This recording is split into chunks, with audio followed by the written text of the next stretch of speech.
Okay, hello, hello, hello. How are you guys doing?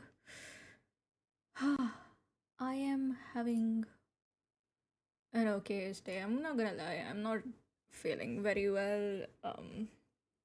I've been super, and because I'm not feeling well, I was super exhausted the whole day. I'm still kind of exhausted, but I don't want to miss out on streaming too much. And I did find this new game yesterday while I was just checking on my Kickstarter projects that I backed. Sometimes I just go through the recommended list. It's sort of books for some reason. I've never backed a book project on Kickstarter, but I don't know why it keeps recommending it to me. But I did find this game there, and I noticed that they had a demo on Steam, so I thought, hey, let's give it a try. I don't know how long the demo is, so that's why I thought that. I mean, it could be like a chapter, or it could be much less than that. I'm not very sure how long the demo is. They could just like it could just be like an introduction. I hope it's like an introduction of all the characters in the game, so you kind of get an idea of their personalities and stuff. But yeah, we'll just have to see. I couldn't find any information on how long it is. Maybe the information was mentioned and I just missed it. Anything is possible.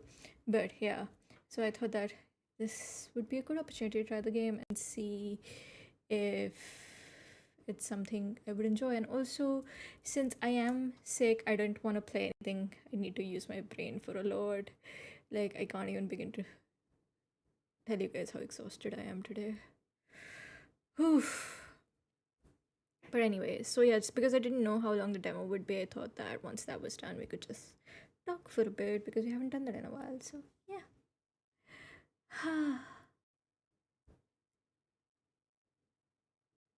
I should get started. I know. I just want to like give a warning beforehand if I seem really low energy. It's mostly because I am low energy. It's just like one of those things when you're not feeling well. Hmm.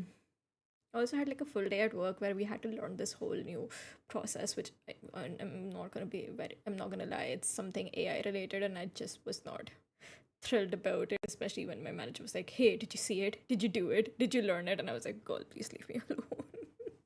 Because in the end, it turned out that the whole new AI thing that they're trying to um, make make a thing at a workplace is something that only works with MacBooks. I don't have a MacBook. I don't have any Apple products. I don't like Apple.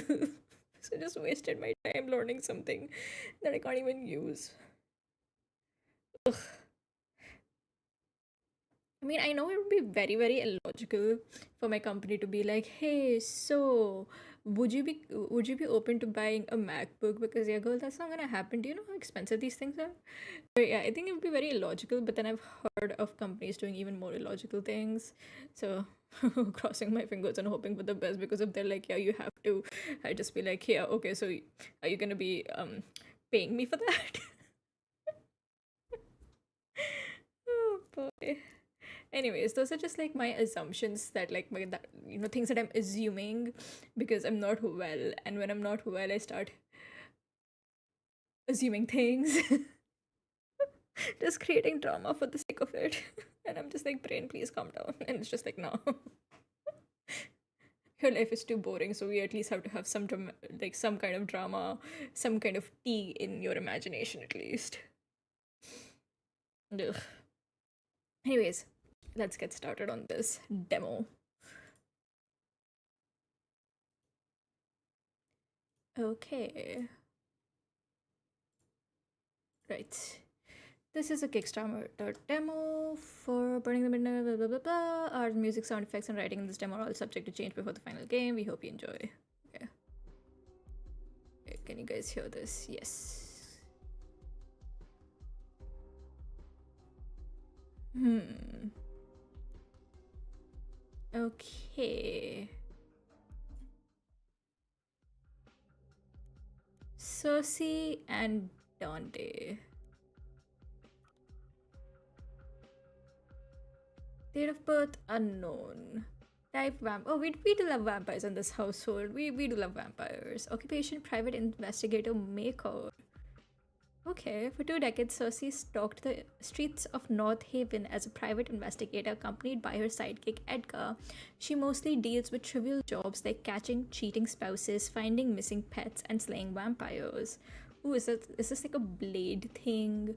Like a vampire who kills other vampires, though with blade he's half a vampire, so in recent years, Cersei's lost her passion for detective work, but the city isn't done with her just yet. When she's approached by two different clients looking for the same person, she decides to take on this last case. No, wait, what? No, hold on. No, wait, go back. Go back. I didn't get to see the other character. Okay, note to self. Don't click on continue. 1953, Demi Hellhound. No, he identifies as a werewolf. Understandable. Police officer. I'm not. Okay. Ryan Walker. Several years ago, Dante struck a deal with Ryan, a former friend of his mother. Stuck in North Haven ever since, Dante unwillingly works as a cop. He spends his nights chasing criminals, waiting for the day when he'll finally have fulfilled his end of the deal. At last, Orion puts Dante on his final case. There's a suspicious new drug on the market he wants Dante to investigate, but the roots of this problem might be even more serious than they thought. Oh, so they're like different cases. Like, do you have to play. If you play as one particular character, would the story be different? Or is it like both cases like start off in a different way but like end up meeting at the same point? Okay.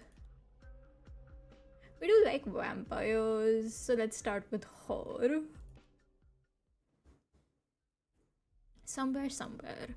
Don't remember the month, 1966. Ooh. Something not quite human sits on the edge of a stranger's bed, leisurely lapping at the blood coating her fingertips, savoring her leftovers. She turns her head to stare at tonight's meal. A handsome man currently lost inside his dreams. She wants to be certain she's not imagining the steady rise and fall of his chest. The last thing she needs is a trail of bodies leading them to her. And even the imprints of her teeth on his fair skin have already faded. When he wakes up tomorrow, his memories of the entire night, of her too, will be gone. He'll go on with his life like he never met her. He'll get married, have a kid or two, grow old. We're making a lot of assumptions here about a stranger, aren't we? Like, what if he doesn't get married? What if he doesn't have kids? What if he decides he wants to die alone? Let this man choose. Die. Oh, okay. She'll remember him for a while, but she won't be sad about it, or miss him, or ever ponder what could have been. He's not the first male whose bed she seduced herself into, and he could never be the last. I mean, yeah, you're a vampire, it's a given. Unless you decide to go. Why do vampires not just opt for blood bags? Like, what am I missing here? Why do the hard work of meeting people, communicating with them, forming a bond, so you can just have a meal when you can just get blood bags? Isn't that like much easier, more convenient, especially if you're an introvert? Cersei, so pretty. Her eyes trace the stranger's features one last time, searching in vain for a different face. His face. Before your humanity was stolen from you, could you have been anything like this man? Or have you always worn your penchant for destruction with unbridled pride? When the stranger stirs in his sleep, she accepts that she won't find whatever she is looking for here. Time has come to part ways. Sweet dreams, Arthur. At least she thinks that was his name. Are you just gonna leave him with blood on his neck? Because I'm pretty sure, like, when he wakes up the next day, he's gonna be a bit confused. Because you can't just go like, oh, what a nasty mosquito bite. I don't think mosquitoes bite people like that. Maker. It is midnight and I'm writing to you from yet another city whose name I couldn't be bothered to learn. I'm not sure what day it is or how long it has been since I bid you goodbye for the last time. Maybe it's been a day, maybe it's been weeks, maybe it's even been years. Since your death, I haven't had anywhere to call home. I only stay in one place long enough to take shelter while the sun is out, and then I'm back on the prowl. It's mostly men. I desperately want them to remind me of you, even though none of them look anything like the you I knew. Living or dead, I suspect no one will ever remind me of you. I should probably be grateful for that, shouldn't I? Maker. I have taken to hunting every night just to keep sane, but I don't think it's working. I fear I might have lost my mind long ago without noticing. At least I don't think I'm making things worse. At least I'm keeping busy, which means I have less time to think. That's a good thing. If I think too hard or too long, I start thinking of you. I make bad decisions when I think of you. Maker. Remember how you always used to say that creatures like us weren't made for rules? I always disagreed, only out of spite. We both knew you were right. I hate being told what to do. I hate it so much. I'll fuck everything up for myself just to do the opposite. I miss it now though. If you were here, I wouldn't have these doubts. I wouldn't have to worry about right or wrong. You would make all the decisions. You alone would be responsible for the terrible, terrible consequences of our actions. Without you, I find that I'm no longer just lonely. I am alone. Okay. You promised me even death could never part us. So why didn't you take me with you? Shit. She slinks away from the crowd, seeking shelter in the shadows of the nearest alleyway. Shit. So this is it. All those years led to this. She's still doing the exact same bullshit she used to do when she was trailing after him. Only now she's doing it alone. And to what end? What is the point of living like this? Hell, can you even call it living? What? She almost doesn't dare say it. What if I just ended it? Oh my god. Girl, chill. I mean, I know you're a vampire and you've lived for like 1,000 years, but chill. Let's calm down. Maybe therapy, grief support, that could help.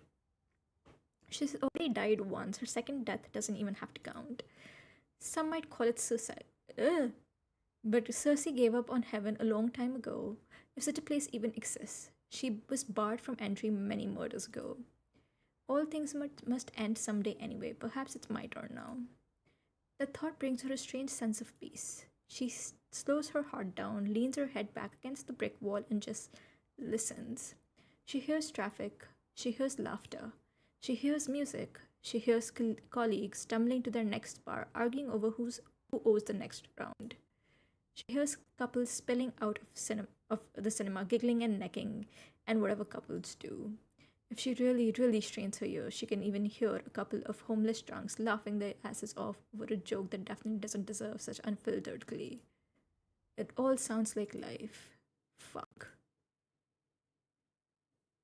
Okay, that's a lot of emotions, interesting thoughts. Thank you for sharing them with the class. All these years.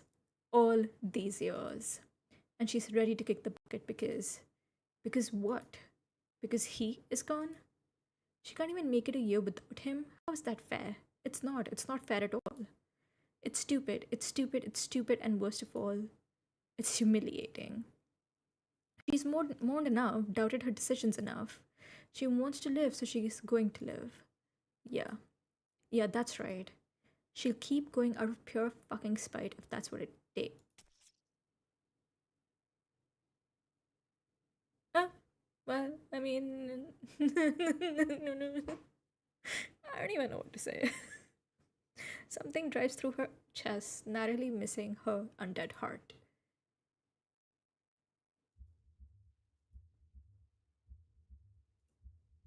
There's a heartbeat, beating so violently it has to hurt. It takes her longer than it should to remember that it can't be hers.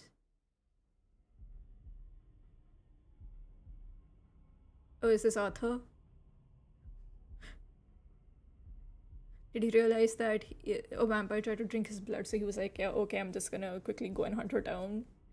Her eyes shift from the improvised stake in her chest to the man responsible for it. Perhaps he's more of a boy than a man. He can't be a lot older than she was when she changed. Not that any of that matters right now. A stake to the heart? How medieval of you. The man, boy, doesn't respond. He's busy watching in horror as she rips the stake out of her chest. She doesn't flinch at the pain. It's there, like an incessant little bug, but it doesn't really hurt. Never does anymore. If I may offer you some advice for the next time you try to murder one of us, don't bother with the classics.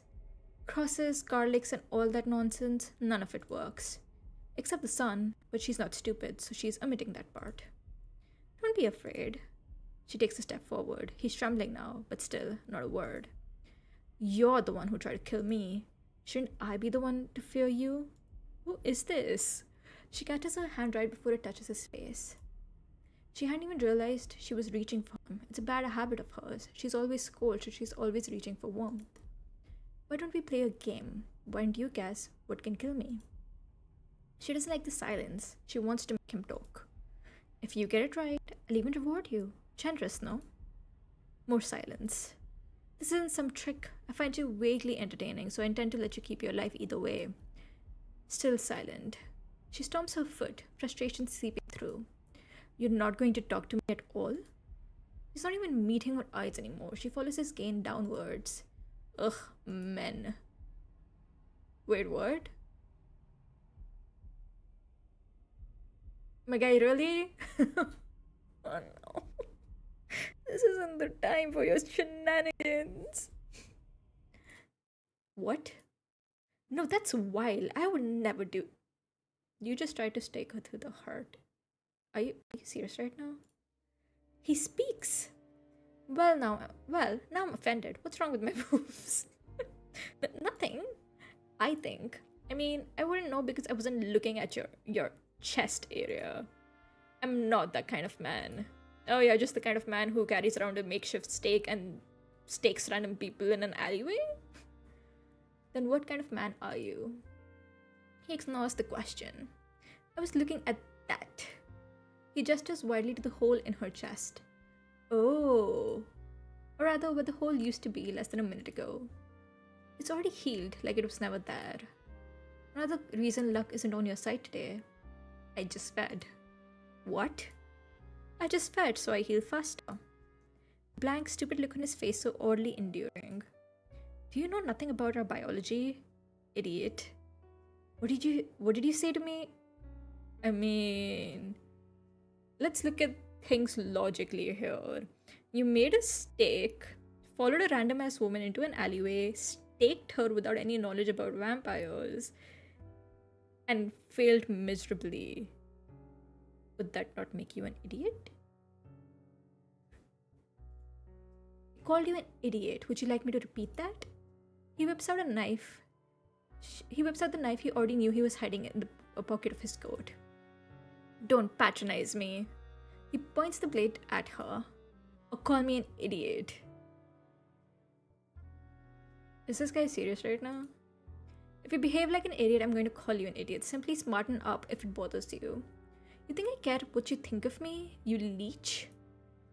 Evidently, you're not particularly good at hiding your thoughts. I. Why are you dragging this out? I'll never beg a vampire for my life if that's what you're waiting for, so just kill me and be done with this already. A lot of pride for someone who's about to pee his pants, but okay.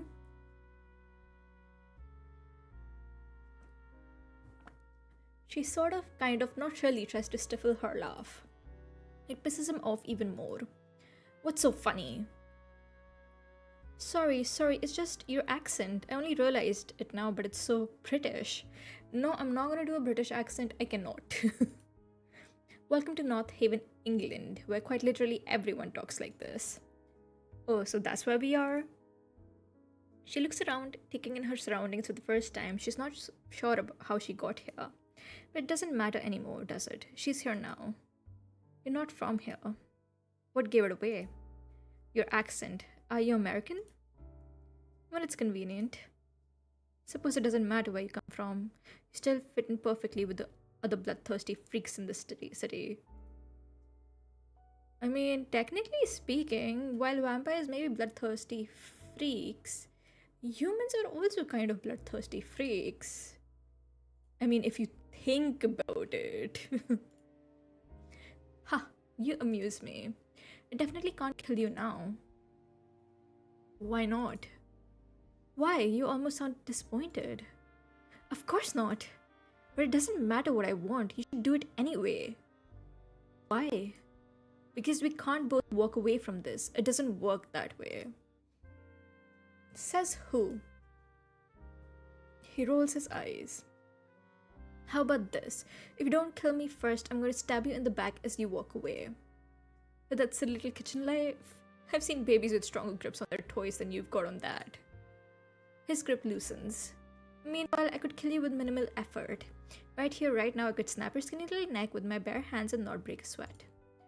Only that wouldn't be very fun, now would it? I don't kill as often as you may think, so I like to take pleasure in it when I do. I'd make it slow. Slice your neck, but keep the cut shallow enough that I have to suck out the blood. I'd prefer to drink straight from the tap, you see, more intimate that way. Once I've drained you, oh my god, that's like a lot of fantasizing that's happening over here, and I'm not sure if I can read that all out loud, lest YouTube decide that I'm worthy of a block. Nobody will even know why, know I was here. He lowers his knife, averting his eyes to stare at nothing in particular. Do what you want. There's no one left who would care enough to try and find me any. Oh, so you're emo. Okay. She recognizes the frustration in his eyes all too well. She's seen it countless times in her own reflection.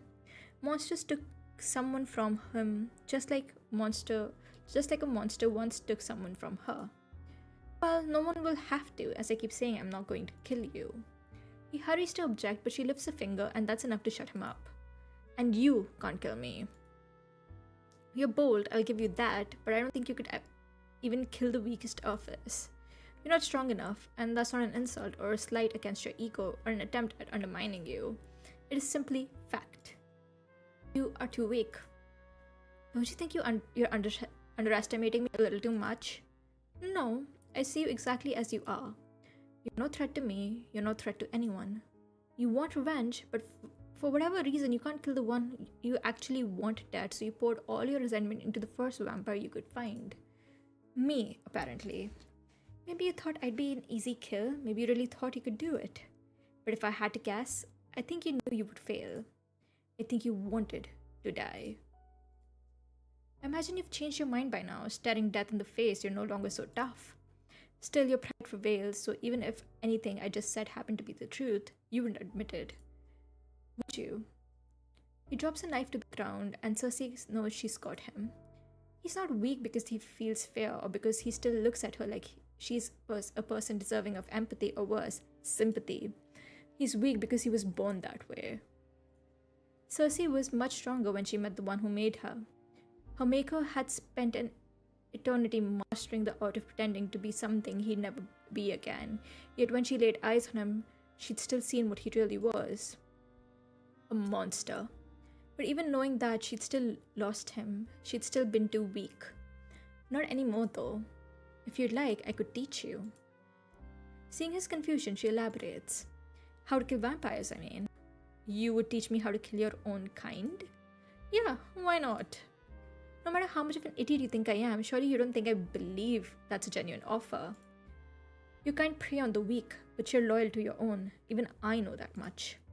He's not wrong. Contrary to popular belief, most vampires are social creatures, thrive when they are together. In theory, at least, reality is much more complicated. It's frowned upon, I know, but I don't mind offending people. As a matter of fact, it might just be my favorite pastime. So it's not just me, you're insufferable with everyone. Okay, that's rude. Then again, he tried to stab her and kill her, so I guess we're way past that. How dare you?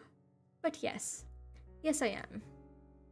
She offers a hand with a smile far too dangerous for anyone sensible to trust. What do you say? Do we have a deal? Only an idiot would strike a deal with the devil like you. Or someone moderately desperate. A moderately desperate idiot, then. Sighing, he takes her hand. She bites back a grin. Ah, before I forget, what's your name? Edgar James Thorne. That sounds so pretentious. I'm just gonna call you Eddie, okay? If you must. What about you? What's your name? If I told you, would you even use it? Well, yes. That's what people do, isn't it? Call each other by one another's name? It's been a while since anyone has used her name, but she supposes it would be rude to withhold it from him now. They call me Cersei, so may you. His grip on her hand tightens. I want to ask you something, Cersei.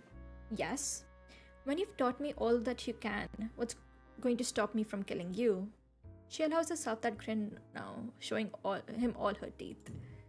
Nothing but your own compassion. Okay.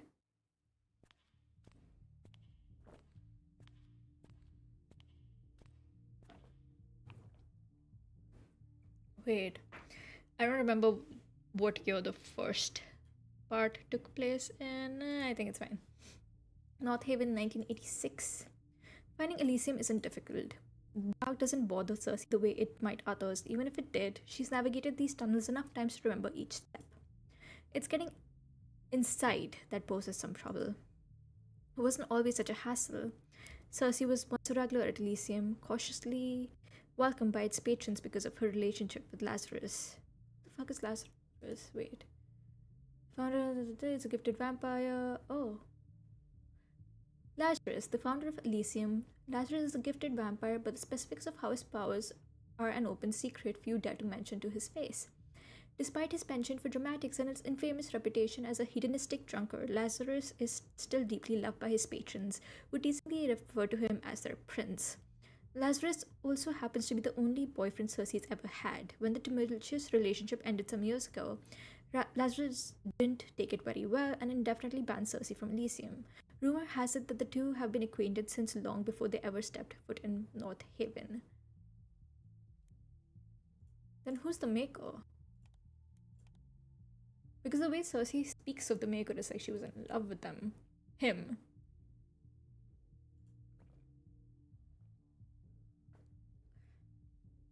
It's been 6 or so years now since she'd been warned to never show her face here again. Of course, that flimsy ban has never stopped her before, nor will it stop her tonight. The bouncer stands guard, cutting straight to the point. Since you managed to find your way here, I take it you've got an invite. It's not a question. Lazarus paid a pretty penny for the spells that ensure only those with an invitation will ever reach Elysium. Fortunately for Cersei, no one remembered to amend those spells when she was banned. Oh, you don't recognize me? Should I? Yes. But given that she doesn't recognize him either, he's probably new. Lucky me. What do they call you? You might not recognize her, but he'll definitely have been warned of her name. She thinks quickly. Donna. Okay, why is it asking me to talents and gifts? Gifts are innate powers passed down from generation to generation through vampiric bloodlines. The further away you are from the primordials, the original line of vampires, the weaker your gift will be. Most modern vampires do not have a gift, making it a symbol of status to have one, even though some gifts might arguably be more of a curse than a blessing. Talents are abilities nearly any vampire can learn, but only if the ability is taught to them by another vampire. Different clans have hoarded different talents over several generations. They are very defensive of the ones they have collected and determined to protect their secret from other clans and clanless vampires. It's not going to be on the list, but it doesn't need to be. That's what her talent is for. Hi Sue, how are you? How was your day? Donna, Donna, Donna. He flips through the guest list till he hits the bottom of the last page. Yeah, no, no, Donna. He takes a more aggressive stance, but it's all bravado. He reeks of insecurity. She will gladly exploit that. It's been a while, hasn't it? I might be rusty. Ooh, what do we choose? I feel like. Why am I laughing before even sharing my idea? I feel like pulling out the yes or no tarot card deck and using that to decide what our next option should be. What do you think? Should we do that? I mean, I guess I should take it more seriously. Intimidate him, persuade him. She did say he reeks of insecurity, so if I intimidate him, there's a chance that he might get even more defensive and lash out like a little animal, cornered. Persuasion might work, help lower his guard. Though I'm very tempted to just go with the first option. Seems the easiest.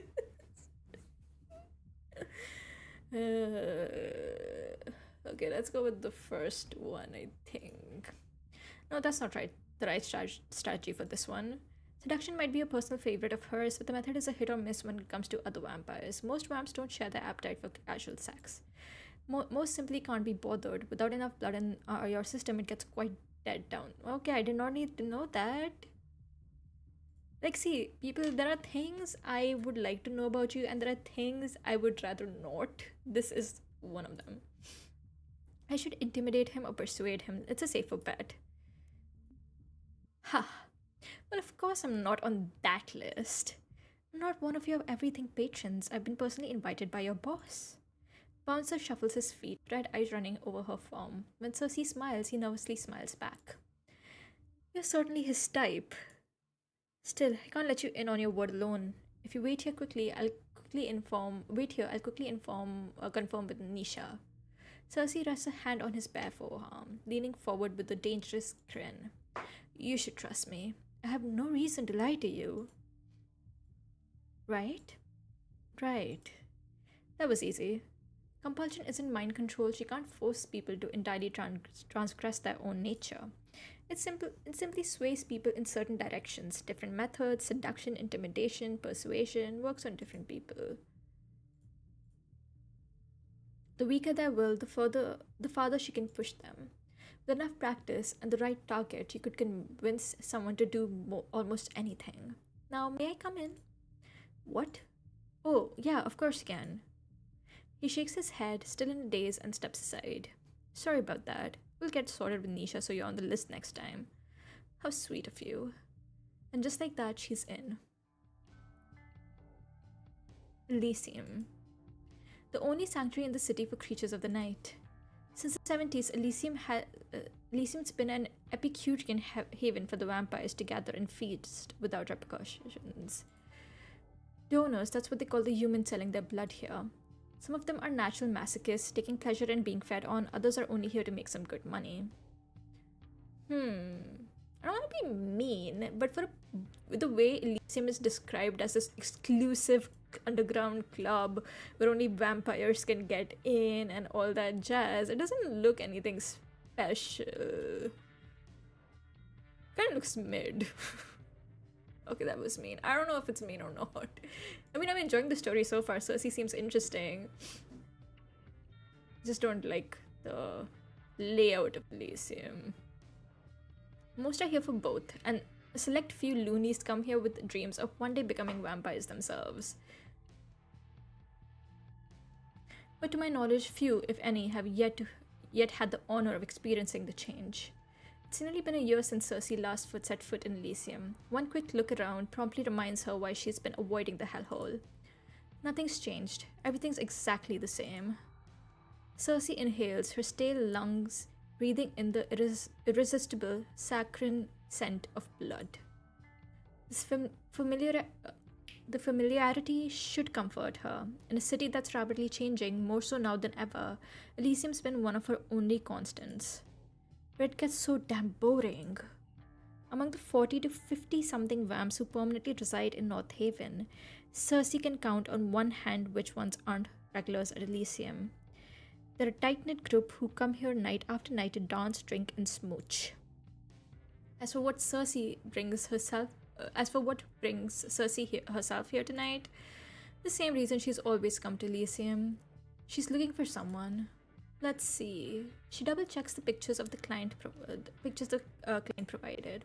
It's an old photograph, a blonde guy, cute enough if you're in his age group, with baby blue eyes and a smile that's up to no good. Basically, I'm looking for a less alive version of this guy. Cool. She scans the dance floor for a mop of blonde curls, but there's no one. Either our intel was off and he's not here yet, or like most of us, he's taken on a different look in his new life. It's annoying they don't have a more recent picture, but this is what the client offered, and Edgar couldn't find anything more recent. For now, she should find someone who might have a better idea of where she can find him. Question is, should I find Nisha or Lazarus for that? Ooh, I have no idea who Nisha is, but Lazarus is the ex and the one that she had a terrible breakup with. So I'm just like, just for the sake of the chaos of it all, I'm tempted to find him. I'm glad we're on the same page. Talking to Lazarus is a horrible idea, which is exactly why she's going to. Cersei, you get me. He has a better name. She already knows where to find him. He rarely leaves his private lounge. Do it, Lazarus. He's called by more than one name. The Prince of Elysium, asshole, dickhead. Occasionally Laz, but only by those who've had the misfortune or pleasure, reviews vary, of being part of his inner circle. Oh my god. He's an emo boy. He's an edgy little emo boy. To Cersei, he's just Lazzy, former fling, current pain in the...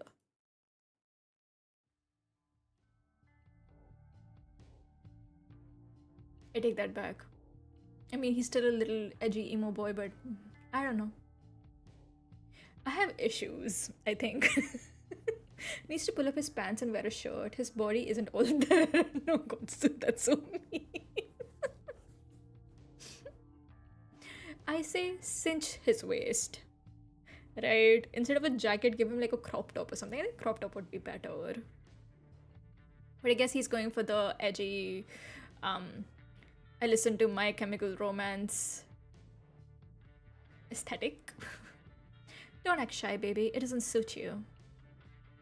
Cersei steps past the guards and curtains, eyes doing a quick sweep of the hazy room even though she knows it wouldn't have changed. Eventually her eyes have nowhere to go but Lazarus. He's sprawled out on that gaudy, overpriced sofa he loves to death, watching her with a look that says he hasn't decided if he should be furious or aroused by her unwelcome presence. Staring back at him, she almost understands why he captured her interest in the first place. He's got those sad, coked-up eyes teenage girls like to fantasize about. Do people like to fantasize about coked-up eyes? That's the first. That's a first for me. In another life, he could have been a famous rock star. His gaunt face and cocksure grin would have been plastered all over the city on billboards and magazine covers and as a drunken tattoo on some poor college girl's ass. In this life, he's nothing but wasted potential. But he's not completely useless. You have to approach him the right way. Okay, I guess we let him talk. He takes his sweet time sitting up. Funny seeing you here. I was just saying it's been a while since my favorite bat dropped by to ruin my night. It takes everything in her to not fly over the table and strangle him. If she gets too close, she fears she'll kiss him instead. Maybe back in the 1980s, but definitely not my fantasy. Okay, I'm glad to hear I'm not the only one. Or bite his face off. She's unpredictable when it comes to him. Where did I think this was a good idea again? Because we like chaos, Cersei. Oh right, it's a bad idea. That's supposed to be the good bit. Won't you invite me to sit? He pretends to hesitate, but he's so impatient he can't maintain the charade for any longer than a second. Ah, whatever, you're already here. Go on, beautiful, have a seat. She eyes the settee opposite him for any suspicious fluids before she sits. Better safe than sorry. As pretty as ever, aren't you? Me? Oh, Betty? Oh, he said Betty. My bad. Me? Betty? I don't know what you're talking about. Sure you don't. What brings you here tonight? I'm looking for someone. Bhutan. What? The French slips out without his permission, a reminder of his real accent. Lazarus cranes his head back and groans. Oh, fucking course you are. Who's the unlucky man this time? Who says it's a man? You're wearing that sadistic smile you only put on when you're about to torture some poor bastard. She fishes out the photograph from her bustier, pretending she doesn't notice how his eyes shamelessly linger on her cleave. Okay, Lazarus, let's calm down. I don't know what they call him, but I hear he's a fangling. Apparently, he's been seen around Elysium the past few nights. You know, my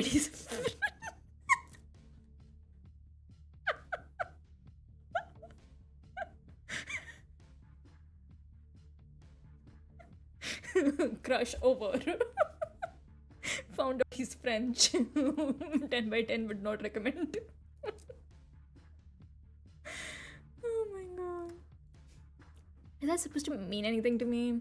She loves the photo forward. She shoves the photo forward with impatience. He's one of your patrons, you tell me. Lazarus squints at the picture. Oh. Oh, this picture better be fucking ancient. It has no style at all. He'll totally look out of place at Elysium. I'm not here for your opinion on his abysmal sense of fashion. Do you know him or not? He squints harder. Yeah, no, I've got no clue who this is. And thank fuck for that. I get nauseous just looking at him. That's what you're focused on right now? What? Do you want me to lie to you? Kid's got an unfortunate face. That's not my fault. He turns away from the photo like it offends him. I'm not trying to be disrespectful. You know, I actually suspect I'm allergic to the anesthetic. Cersei rolls her eyes, stashing the picture back inside her bustier. Anyway, you know very well it's Nisha's job to keep track of who comes and goes. I've got important shit to do. She eyes the glasses scattered around his table. Like drinking yourself to death over and over again? Lazarus rolls his eyes at the question. They both know why he feels the need to drink as much as he does. Nisha loves the responsibility. I don't. That's why we're perfect partners. Remind me, what do you contribute to this partnership? A lot. Like, you know what? Nothing comes to mind at this moment, but I'm sure there's something. Elysium might be Lazarus's brainchild, but when it comes to running the place, he'll only do what he wants to do. Which isn't much. Understandable, sir. It's his right-hand Nisha, a human who manages everything. Most of his patrons protested when she was appointed manager, but she's had a decade to earn their grudging respect. When Nisha finally decides to usurp you, I'm taking her side. Yeah, right. You'd miss me too much if something happened to me. I disagree. Care to find out who's right? He downs the rest of his drink, at the same time gesturing for another with his free hand. One of the donors on standby slices her palm, dripping the fresh blood into a clean glass. She hands it over with an adoring smile. For you, ma. Disgusting. Okay, I didn't even care about the French part, but this is just nope. Crush is also over here as well. He accepts it without even glancing at the woman, who obediently scuttles back to her corner in the room. Cersei watches the entire interaction with disgust. Can we be honest, Cersei? Come on, let's be honest. You're a smart woman. You already knew I wouldn't know him. He sips his drink with surprising restraint, watching her over the rim of his glass. So, why come to me? I. In all honesty, she's not sure. It's definitely not because she missed him. Lazarus has a way of crawling under her skin that makes her feel alive again, but she's never been a masochist. Maybe she was hoping he'd be the cure to the chronic boredom haunting her as of late. Could that be it? How naive of me. Elysium hasn't changed since she was last here, and the same goes for Lazarus. He puts on a good show with his theatrics, but he's just as permanent as the rest of them. Unable to grow, unable to change, unable to escape this. Want to sleep with me tonight? Okay, bye. Yeah, no, okay, bye. Since you refuse to be useful, I'm not going to waste any more of my time. If luck is on my side, we will never see each other again. Bye. You leaving? Already? Don't be so dramatic. She stands up, more than ready to get the hell out of there. Lazarus chucks his glass aside and leans forward, reaching out. Do not touch me. And stops right before their fingers can brush. I wasn't going to. He reclines again, hands raised in mock peace. Look, it's no secret I have a soft spot for you. I have always been lenient when it comes to your hobbies. But I'm still running a business here. Elysium's clientele have certain expectations when it comes to safety, so I can't let you prance in here as you wish and murder one of them on a whim. Haven't we already been over this? I feel like we have. More than once, the conversation tends to end in her favor. Who said anything about murder? Do I look fucking stupid to you? Fine. Who says I need your permission to fucking kill him? Don't worry, I'm under no impression that words alone would be enough to stop you. Respond far better to other methods. Is that a threat? What? No. If I say it is, will you leave without killing my customer? No, I'll just kick you in the balls first. Hot. Are you okay? Actually, no, never mind. I take that question back. You're disgusting. Baby, you know your threats always turn me on. Oh my god. Oh my god. I feel sick. I was already sick. I feel sick. Oh. Murder, murder, murder. Lazarus straightens in his seat as much as his permanently inebriated state allows him to. Look, I don't give a shit what my client gets up to outside Elysium, but inside my club, murder kinda sucks for business. But you don't want to have that fangling as one of your patrons anyway. He's bottom of the barrel scum who preys on vulnerable women, escorts and the homeless, and whomever else he's decided won't be missed. Is he wrong in thinking? Girl, can we end this? Okay, now she's seriously considering kicking him. Just one kick. He won't feel the pain through all the substances he's been abusing. Keep your fangs to yourself, little bat. I'm not saying I agree with his choices of sustenance, but I'm sure we can both see where his reasoning comes from. Or are you going to pretend he's the only vamp in North Haven to prey on the most vulnerable? As Lazarus gets more agitated, his real accent starts to flip through. No, I'm not gonna do a French accent either. We cannot all be like you. I can't pronounce that. We cannot all be bothered to pretend like we can be friends with our food. Cersei curls her lips at the snub. Besides, if I start judging all our patrons based on their conduct outside Elysium, I won't have any customers left. Well, before you suggest that could be a good thing, consider this. Without an endless legal supply of fresh blood, who do you think all the hungry vamps in the city are going to feed on? Damn it, he's making sense. She hates it when he does. It's only a matter of time before he attacks one of your donors. Now that makes him pause. Lazarus has never tried to hide his lack of love for humans, but he does care for the well-being of his donors. Who knows if it's out of genuine empathy hidden somewhere deep inside that dead heart of his, or if it's just because them dying would be an inconvenience, but he tries to keep them out of harm's way. That would be bad for business. You got a particular reason to believe he would do that? Call it a bat's intuition. Or just common freaking sense, but Lass has never listened to that, so. Intuition? Ha! I've listened to your intuition before. It's gotten me into trouble one too many times to count. But it's also saved your ass plenty of times, hasn't it? I guess. Alright. Say I believe you. I still can't ban the Fangling unless he's actually broken one of Elysium's rules. It'd make me look bad. But if you leave him be and he hurts one of your donors, you look even worse. Damn, this is inconvenient. He scratches his nose, a nervous tick he's had as long as she's known him. It never fails to irritate her. Okay, how about this? If he really is just a nobody Fangling, I could hypothetically turn a blind eye. Like he believes himself, some people are simply too unimportant to be remembered when they're gone. Don't do whatever you're gonna do anywhere near here though. Don't want Ryan and his circus coming here to snoop around. Or even worse, that lilac-eyed bastard you're so fond of. I'm not that fond of him. That's your paranoia talking. But of course I can be discreet. Just make sure your sycophants know I've got permission to roam Elysium freely for the night. I'll let the staff know to send the Fangling your way if they see him, but be quick about it.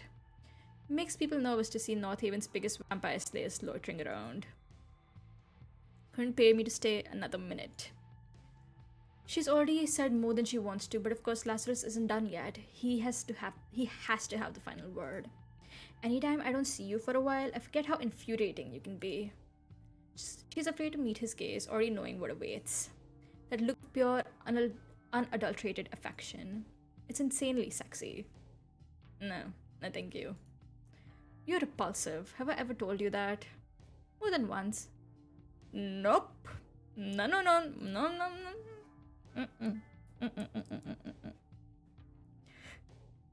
Don't worry, you don't need to like me back. I enjoy the violent sadness your revulsion brings me. Because Lazarus loves to wallow. It's all he ever does. He'd done it even during the entire thing together, whatever it had been. Okay, from my understanding of this game, all vampires are deeply disturbed, so if someone was to become a vampire therapist, I think they could earn a lot of money, like even more than normal human therapists. Just a thought. She's happily sworn off relationships since theirs ended. Clearly, they're just not for her. And yet, a part of her still. No, love's just not for me. I'm sorry for the way things ended. I should have appreciated you more. The same speech every time.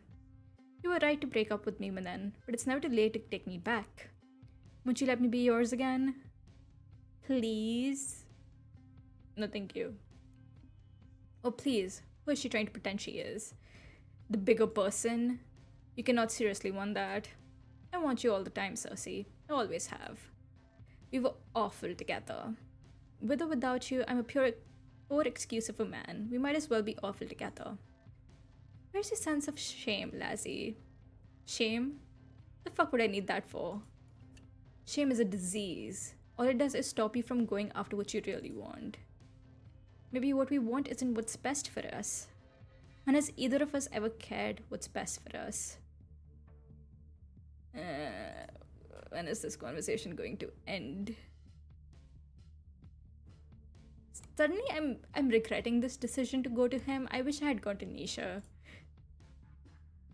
Wherever I've got a Fangling to catch. Very well, see you in a few months, I guess. Lazarus doesn't try to hold her back this time. She leaves feeling more disappointed than she deserves to. She should have known tonight wouldn't be any different. She's not sure why she even wanted it to be. Finally, freedom. Not much time passes before one of Elysium's goons notifies Cersei of the Fangling's arrival. Apparently they call him Seth. One of Lassie's lackeys picked his name up from Nisha. What, there's a section about Seth? Moments later, Cersei finds Seth loitering near the stage. She was right to assume that he's changed since the photograph. He's at least a few years older, though still young enough to have just graduated university. He's shaved off the baby fat and grown a mediocre mustache, but the cheeky smile he shoots her way is identical to the one in the picture. For a split second, Cersei hesitates. He still looks so young, so full of life even in death. Then she remembers what he's done. She remembers the woman he's hurt. She remembers he deserves this. Hey. He's grinning from ear to ear, a little too brightly for someone who's supposed to be dead, as she closes in. Well, hello there. What did they call you? Or do we not get to see what he looks like? Okay. Does it matter? You're welcome to call me whatever you want.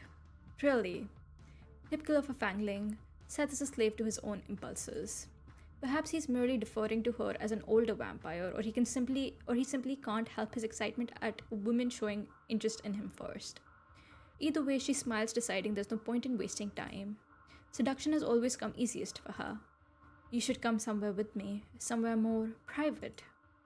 Seth lunges at the opportunity without reservation. Sure, when? I can go anytime. Now? Wait, oh god, chill, dude, chill. She hides her disgust behind a well timed giggle. Come with me. She slips a hand into his and guides the overly eager vamp through the crowd. The bouncer who almost didn't let her in earlier still guards the entrance. He doesn't say anything when he sees them, simply watching as they disappear down the dark tunnel. When they get out of the tunnel, Cersei leads Seth through the streets with confidence, knowing exactly where to bring him. It's where I met Eddie for the first time, 20 years ago. I spared his life that night, but I've ended many lives there since to make up for it. Seth doesn't shut up once. I've never been with a vampire before. Is it better than sex with humans? Shouldn't we get some blood first? He enjoys the sound of his own voice too much. Not even once does he question her silence. Cersei stops at the end of the dingy alley, far enough from Elysium to maintain her end of the deal. Seth looks around with a frown. You want to do this here? Want a nice girl like you prefer a hotel? Not a girl. Seth's jaw drops stupidly. You mean? I was referring to my age. Oh my god, this guy. I don't know what I was expecting. Seth was a freak. I don't think being a freak is Seth's biggest problem right now. Oh yeah, of course not. I'm not sure. I'm sure you're experienced. Anyway, I'd invite you back to mine, but I don't have a place yet. Just rolled into the North Haven the other night, still getting my shit sorted out. She ignores him, letting him laugh nervously to himself while she looks around, checking there's no junkies or creeps hiding around the corner. Seems it's just the two of us here. And he's back to being excited. Oh, you dirty girl. You got a king for doing it outside, yeah? Ew, dude. Disgusting. Ew. You picked a great spot then. No way anyone will find us here. In an alley?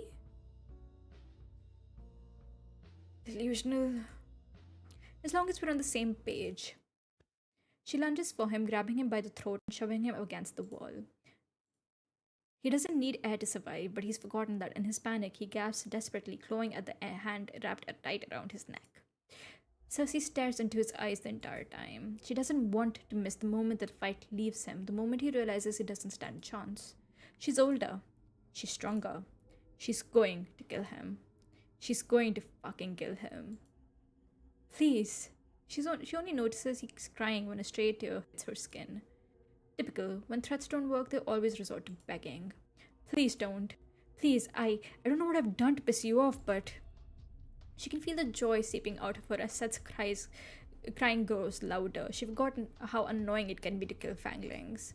They're too sensitive. Whether it's pain or pleasure, they feel everything too strongly. That's why they don't last long without an older vampire to guide them in their first year. Leave them to their own antics and they'll... Okay, I'm not going to say that out loud. I don't need YouTube banning me, so... Why are you doing this to me? Quit wailing and I'll get to that part. It's a little hard not to wail when you're about to kill me, but sure, I'll be bloody quiet. She lifts her chin, daring him to speak another word. I'm waiting. Perfect. Listen, I think we can both agree you've been stupid. Least you could have done is be more careful with where you take your meals, not eaten as many sheeps from the same pen. Then maybe no one would have noticed. But no, on top of that, you were childish enough to play with your food and leave evidence behind. She sees the exact moments her words start to seep into his dumb little brain. The games you like weren't very fun for your playmates, were they? Of course you liked that they didn't like it, didn't you? That's what this is about. They were fucking into it. Oh no. Can we just end this guy, please? Please? And you talk like oh no. I haven't. I never said that. I'm not sick. My mom taught me we're talking about moms now, okay? I see. So she warned you not to stick your dick where it's unwanted, but she forgot to tell you not to eat people? Don't bother denying it. You torture them, Seth. You snack on their flesh while they still breathe. So what if I like to steal a bite? Their blood is good enough to drink, but their flesh is too dirty for us. Every vampire tried meat. Oh! Oh, he's a cannibal! No, wait. Would a vampire count as a different species? So if a vampire were to literally eat a human, like not drink their blood but eat a human, would that would make them a cannibal? Or would that make them something else? Because vampires are technically humans turned into creatures of the night. Much to think about over here. And like I already told you, nobody enjoys being eaten. Her fingers twitch, her grip on his throat threatening to tighten.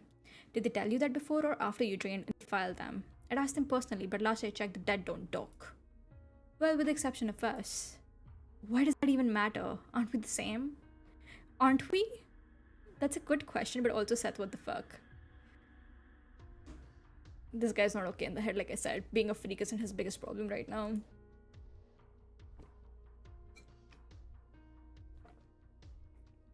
Then you should know it isn't fair to judge me. We're fucking vampires, apex predators, top of the food chain. Who cares what happens to the cattle? God, can you get any more cliche?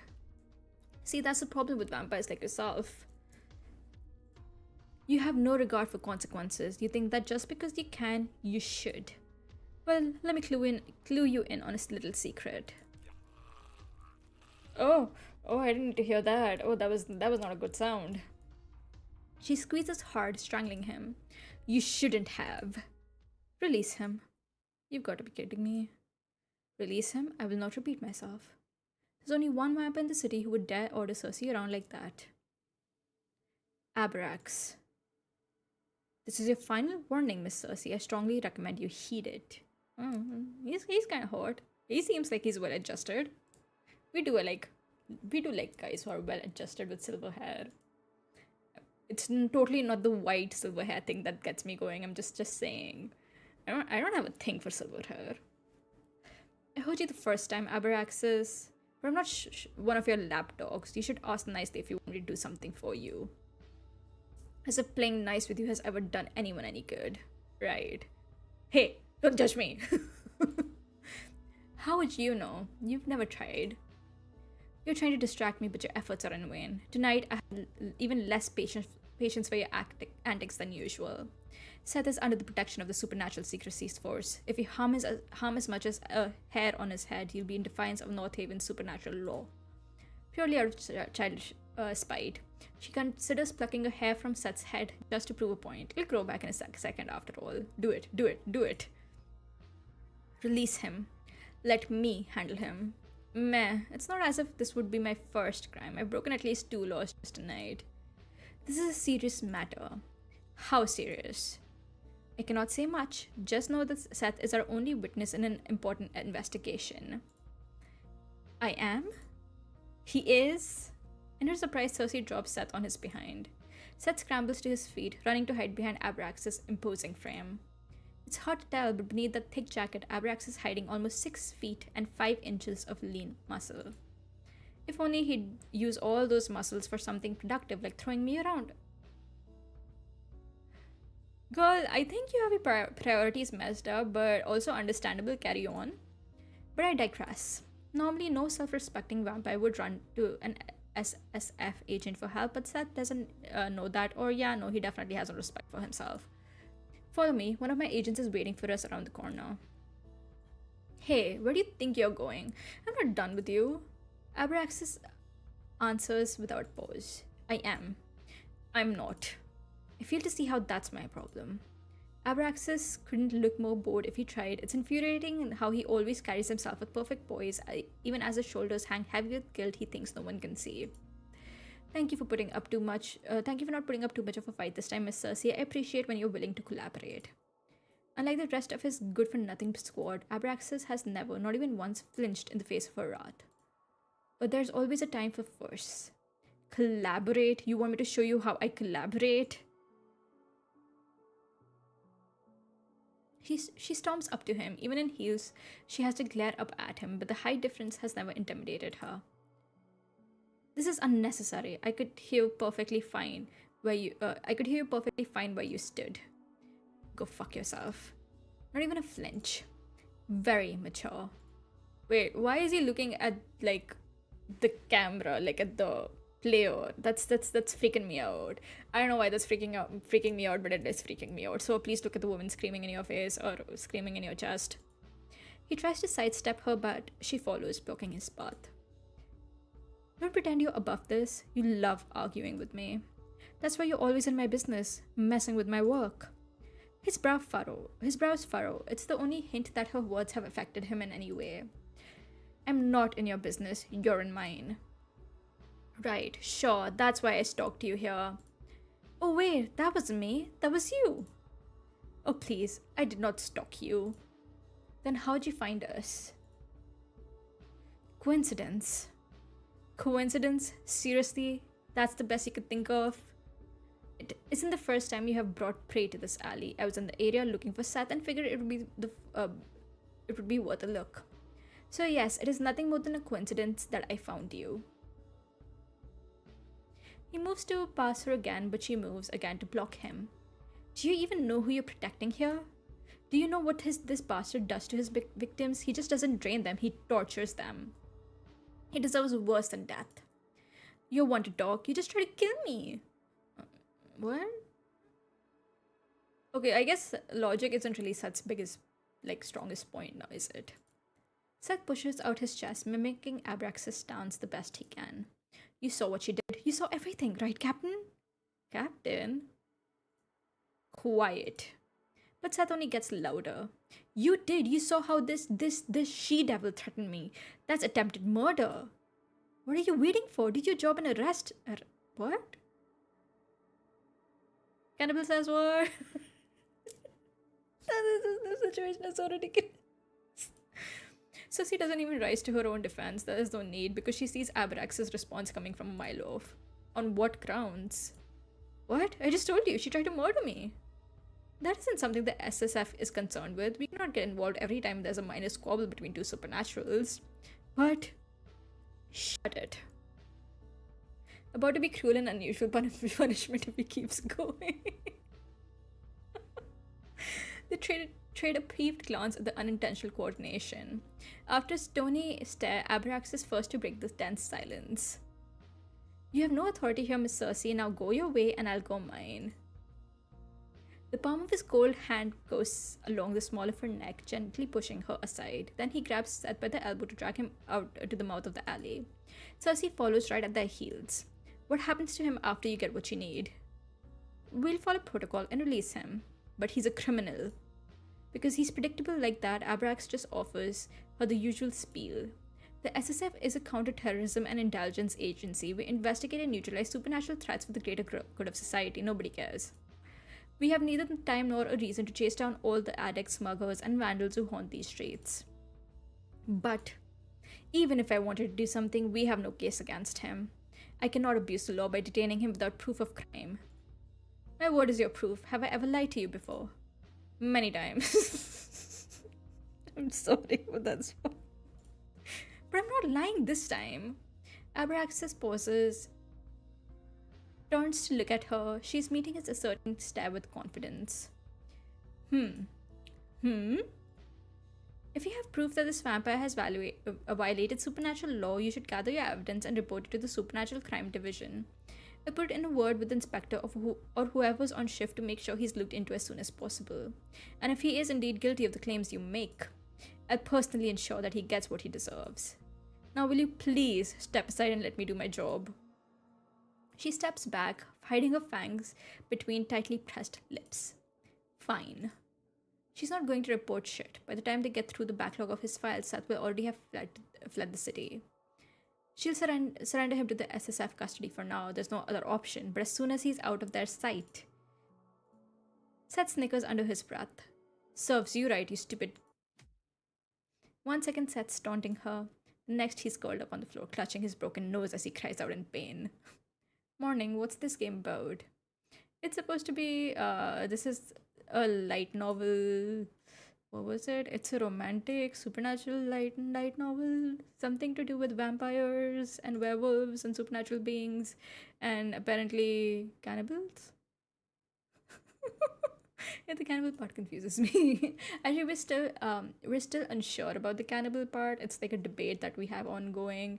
Whether so the question was that was asked was if so a person, a human being, is turned into a vampire, and then that vampire eats human flesh. Would that make the vampire a cannibal, or would that make the vampire something else? Because I mean, technically, they're a human who was turned like into a vampire, but does that make them a different species, or is that like the same species but with fangs? So, cannibal or no cannibal? Yes, we have very interesting conversations over here. I know. Ah, what was that for? It happened so fast she almost misses the look so of uncharacteristic rage on Abraxas's face. Oh god, that name. Mind your tongue in the presence of a lady. Dude, for real? Clearing his throat, he actually has the audacity to look sheepish when his eyes meet Cersei's. We'll take a detour. The nose will heal before we reach the office. Hope your car crashes on the way. For a split second, she thinks she sees the ghost of a smile gracing his lips. Great, now I'm hallucinating. Good night to you, to you too, Miss Cersei. He grabs the back of Seth's hoodie effortlessly, lifting him with one arm and carrying him out of the alley. She doesn't watch them leave. She's too pissed to spend another second there. Oh, she can turn into a bat. Once she's certain she's still alone, she transforms and flies into the night.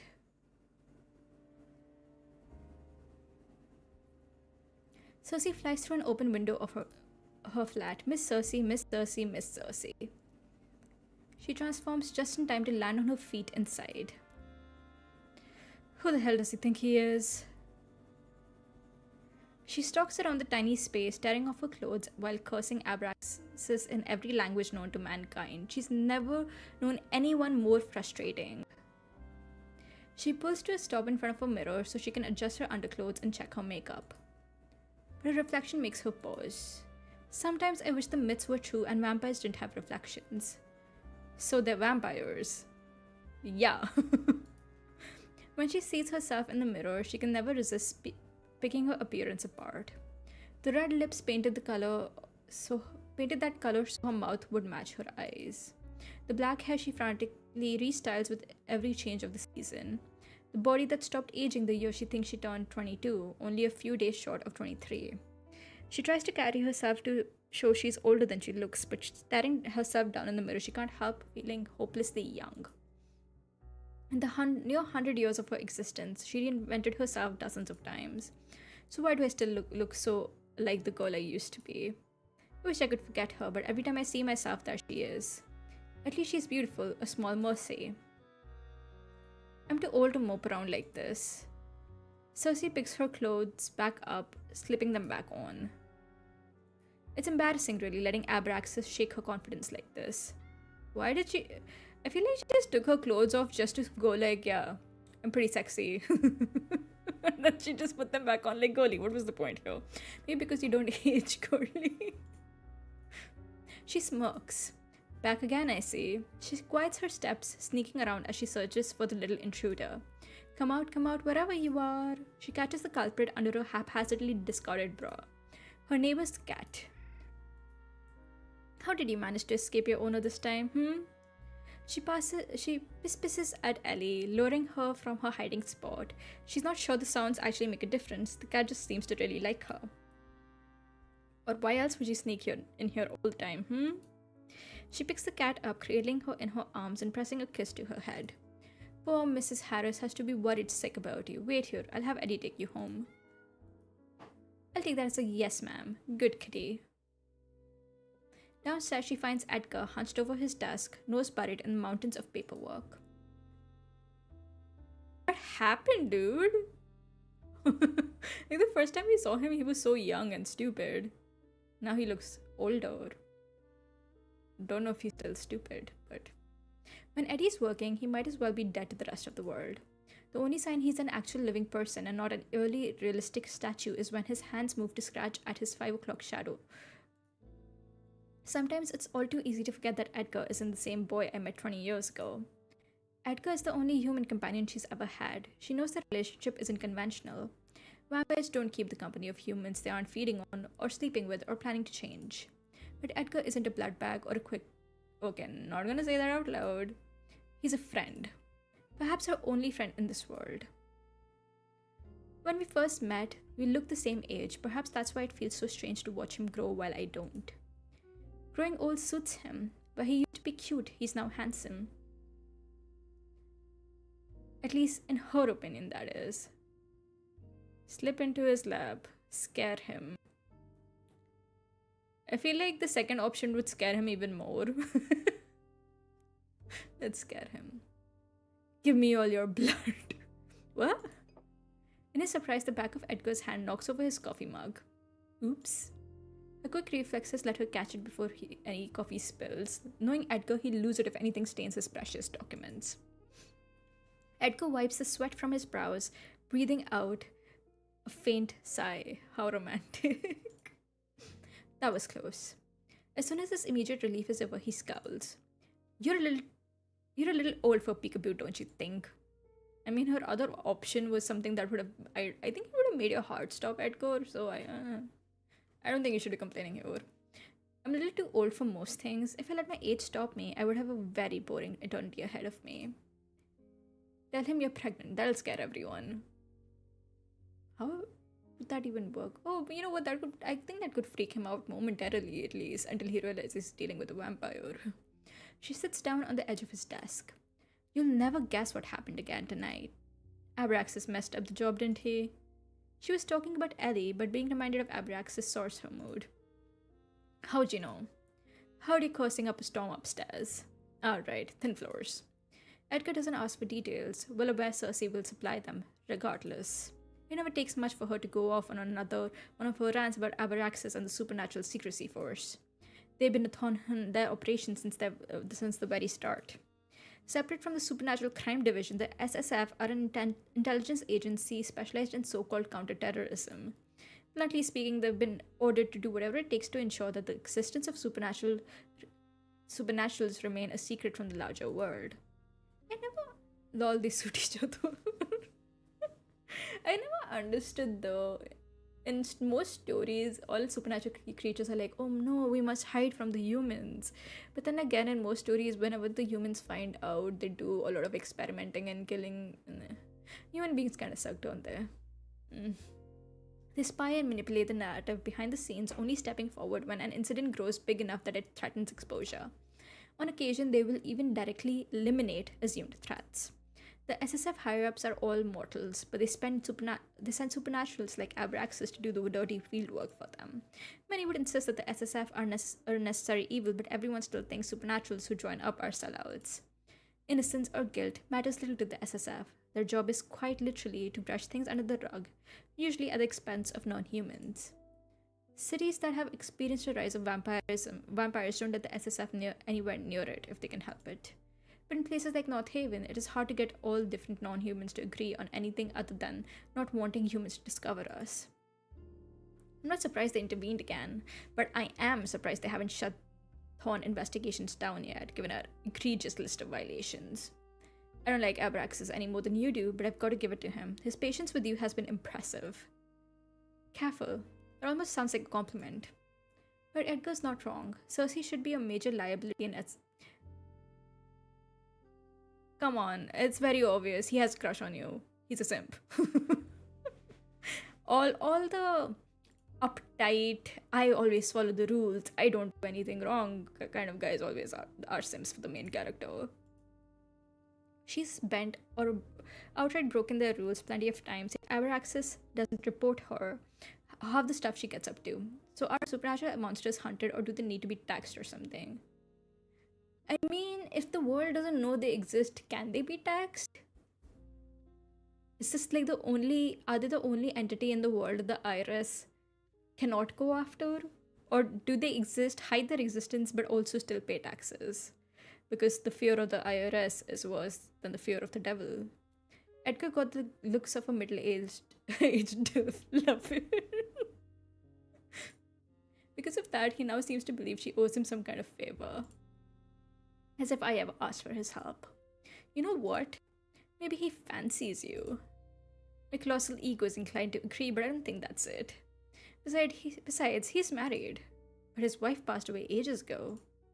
And yet, even after all this time, he still hasn't taken off his wedding ring. About 15 years ago, when they'd spoken face to face for the first time, it'd been one of the first things she'd noticed about him. At that time, she'd been disappointed, assuming his wife was still alive. She's done a lot of awful things without guilt, but sleeping with married men was something she liked to avoid. In hindsight, she recognizes she dodged a bullet, even if only barely. It's a long time, I suppose. Edgar scratches his nose bridge, giving away how nervous he is. It now fails to amuse her how easy he is to read. Well, that's quite sad, isn't he? He must have loved her very much. Oh, she has morals, huh? It's complicated. Must be painful, missing someone that long. I guess. Cersei knows far too well what it feels like to mourn someone you'll never hold again. I know stream elements, I get it. Hey, stream elements is just doing their job, okay? It doesn't have to mean that she loved them. But Edgar wouldn't be thinking about her experience in this moment. He must be thinking about his sister. On to more fun matters. Remember what day it is? With everything going on tonight, she'd nearly forgotten herself. She can't say. She blames him when Edgar pulls a face that he definitely doesn't remember. Of course I remember. It's February. Dang, he's got a dead wife. Well, of course I'd never want to replace someone that important. You definitely want to replace someone that important. Don't lie to me. It's February 19? 21? First of all, it's March.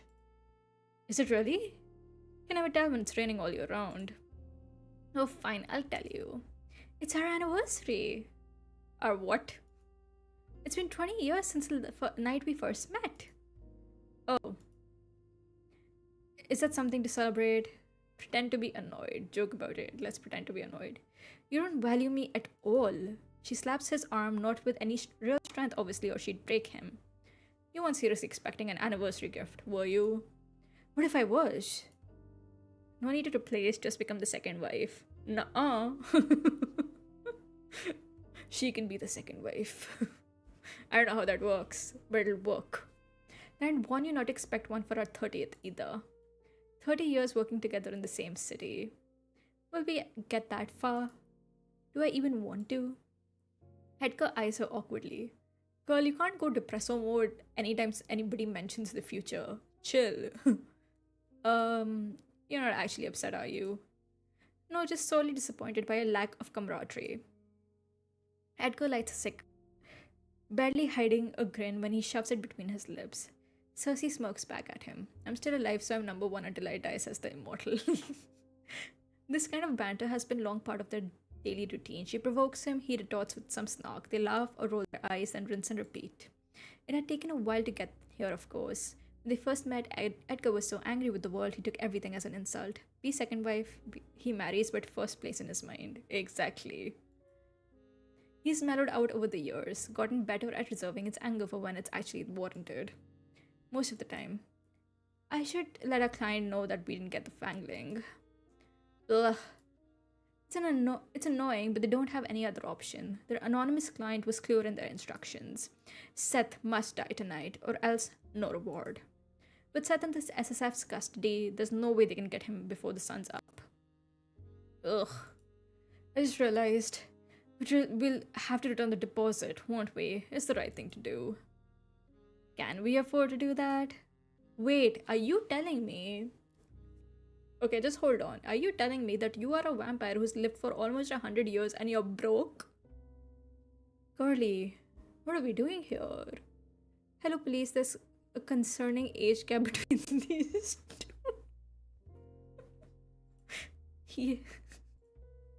If you want to feel more secure about keeping the lights on, you could take a few more cases. Or spend less on clothes. Why would I do either of those things when you're always working so hard to make sure we're a month ahead on rent? I've only got so much hair, Cersei. And I've only got so many dresses. Edgar heaves a sigh. Thought you might say that. I'll just take it out for my own pay then. She nods, pleased with his quick thinking. Anyway, that can all wait till tomorrow. Let's go to the Golden Cat and celebrate our 20th. You don't need to use our anniversary as an excuse. We go there every night. But tonight will be special. Drinks on me. Well, technically, it's our rapidly depleting business funds that will be paying, but the sentiment stands. Ouch, a vampire who has to deal with inflation usually make your own money where you're when you're like in the 1940s. No investments, no savings, just depression and vibes, I guess. That's a horrible way to spend your immortality, just saying. At least start a business or something. Like, see, Lazarus was annoying, but at least he has a business that earns him money. Girl, what are you doing? You sure know how to spoil a bat. So that's a yes? Yes, yes. Alright, just let me fetch my coat. Why do I feel like I'm forgetting something important?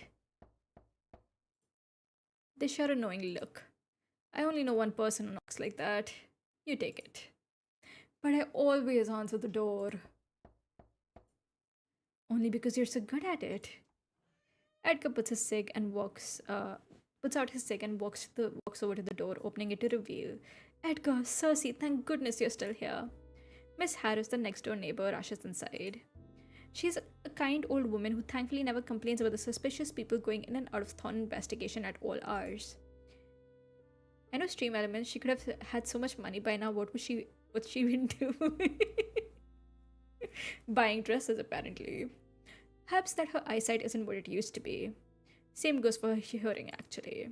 Oh, I'm so sorry to bother you. I know how busy you are doing your detective work, saving all the day and all that, but I can't find my baby anywhere. Her baby being her cat, Ellie. I feel awful bringing this to you at this hour, but would you mind having a look for her? I couldn't sleep knowing she's somewhere out there, cold and alone and lost. Shivering to death, my poor baby. Her wailing's loud enough to wake up the entire building. Edgar starts to sweat. Edgar doesn't look like he's in the mood to go on a cat hunt. Luckily for him, they won't have to. Good news, we already found her. Her bawling immediately stops. You did? Yes, she's upstairs. She is? Edgar guides Mrs. Harris to the sofa. She sinks into it with relief.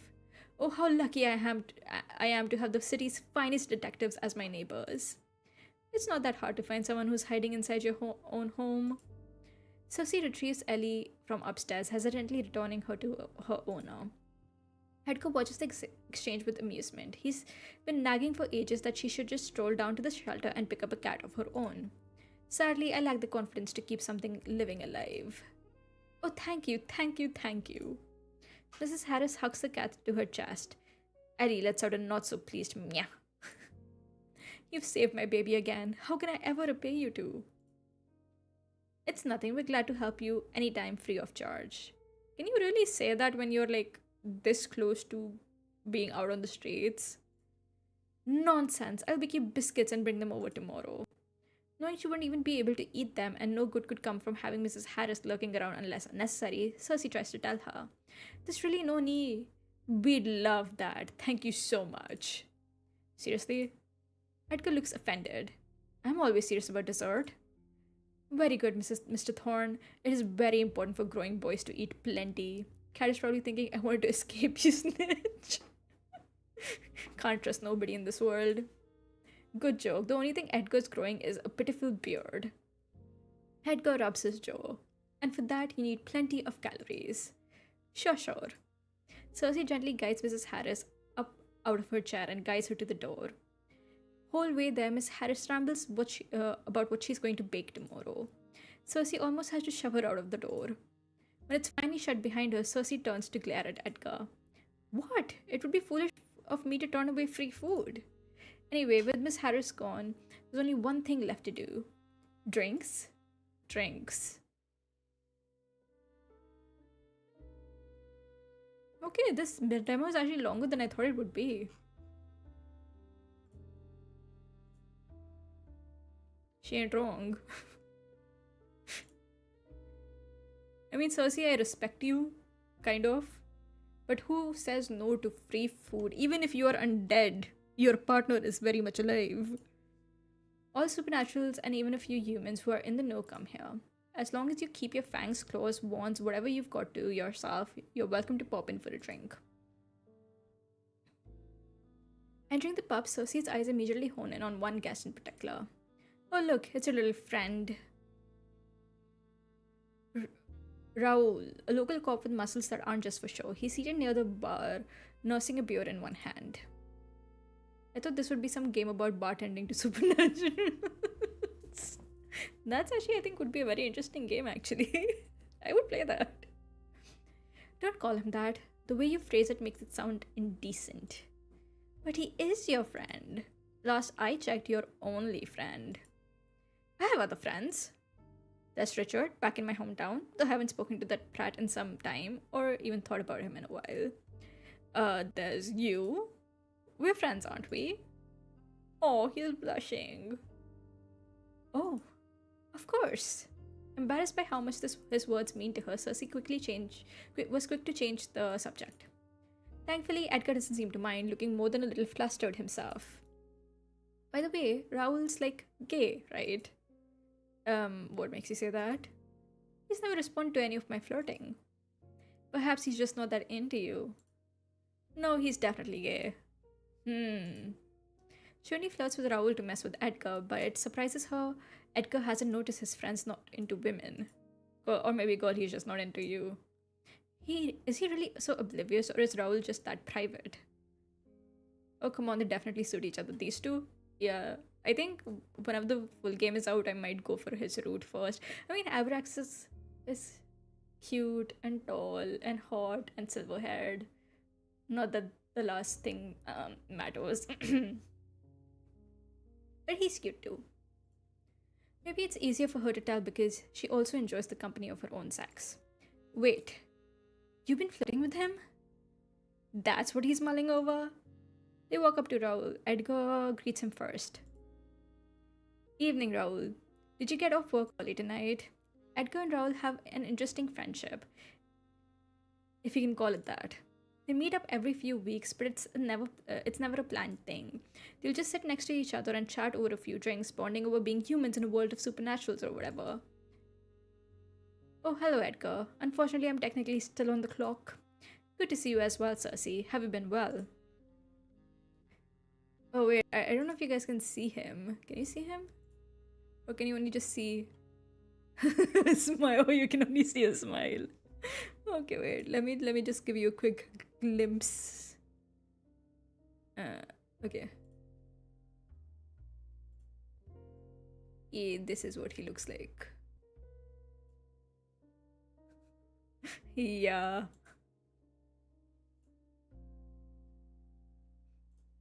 Now remember this face. Commit it to your memory because it's going away. Yeah.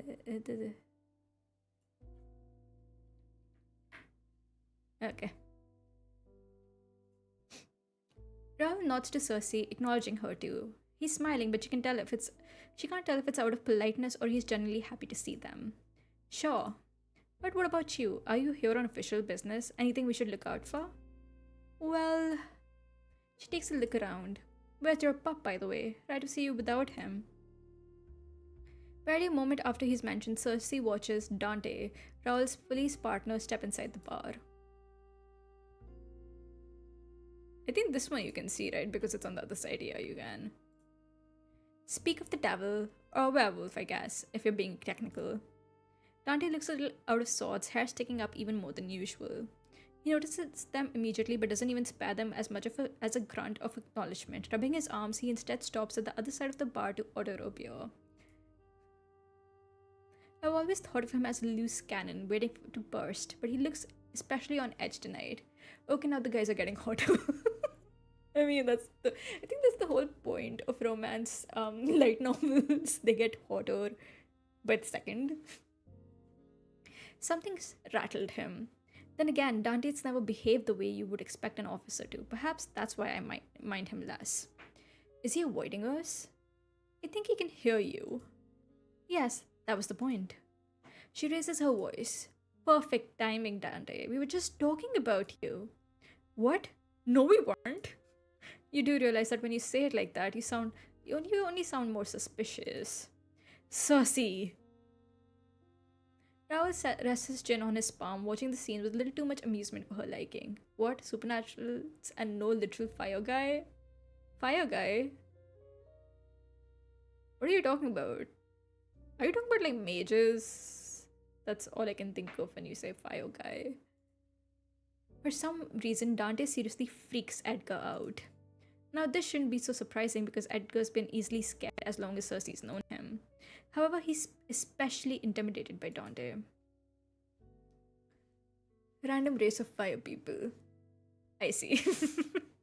To his defense, Dante does look like he'd punch your lights out if you look at him the wrong way or the wrong day on the wrong day. But you'd have to be pretty stupid to try something on Eddie while I'm around. In the meantime, Dante has picked up his beer and walked over. He offers a nonchalant wave with his free hand, which is probably as good of a greeting as they'll get from him. Did you forget to brush your hair this morning, or did you run into trouble on your way here? If anyone's picking on you, you can always let me know. I don't like animal abuse. Oh god. Also, thank you, Stream Elements.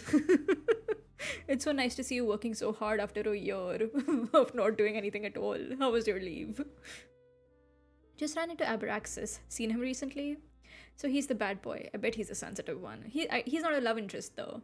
So in this game, you can pick between two characters to play. So there's Cersei and then Dante's the other one.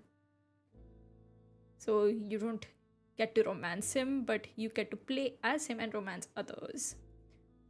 Being reminded of Abraxas' existence again sets a frown on her face. Not really. When Dante smirks, Cersei knows he's gotten exactly what he wanted by bringing up Abraxas. I heard he and his agents were snooping around that museum that exploded, interviewing potential witnesses. Museum? An explosion? Could that be related to why Abraxas needed Seth?